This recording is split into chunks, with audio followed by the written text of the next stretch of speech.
Baby and toddler food manufacturers are targeting children too young to read, with a new study finding 90% of products sold in Australian supermarkets now feature packaging designed to appeal to children as concerns over their nutritional quality grows.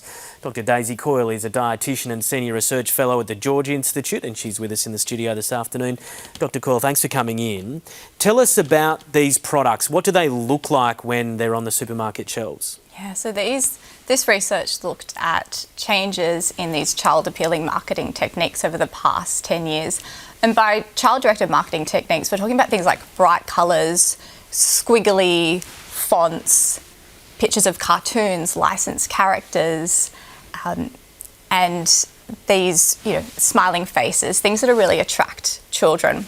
And it's a really big problem because, as you say, these products have already been under scrutiny because of their nutrition content. And we know that parents already face an uphill battle when it comes to feeding their kids well. So this just makes it so much harder for parents who are trying to do the best thing. So what do we think these manufacturers are trying to do? Is it the supermarket battle where you've got the toddlers alongside or in the trolley pointing at something that's colourful and bright and wanting it? Exactly. So kids are really attracted to these products.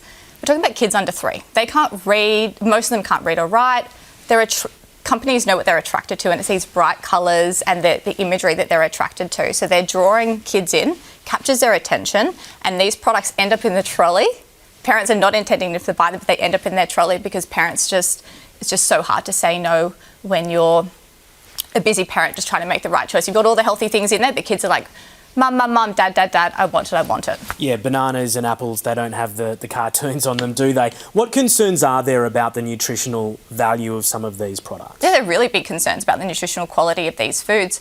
Research a couple of years ago found that only three out of 4 failed to meet the WHO recommendations for nutritional quality of these foods. Many of them were too high in salt, too high in sugar, and too high in fat and energy. So there's a big overhaul that needs to happen around the nutritional quality of these foods, and in the meantime there's all this pester power that happens with the way that they're presented to young kids. Okay, what needs to happen here in Australia to make it easier for parents and healthier for kids? Well, this is an interesting study in that we looked at it over 10 years, so it's kind of a natural experiment. There's been no regulation in this space. We've been able to see what happens when there is no regulation.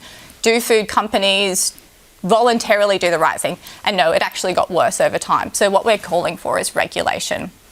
Regulation not only to set minimal nutrition standards for these foods, so we know that products on the shelves are at least healthier, but also regulation around how they can be marketed. Ideally, it'd be a plain packaging situation, so kids are not attracted to them at all. They don't care. They want a banana over these products because they're not appealing to them. That probably won't happen, so at a minimum, we'd want to see a limit on the number of different marketing claims that these food companies can make on these products. Okay, lots for the government to think about. Daisy Coyle, thanks for coming in this afternoon. Thank you very much.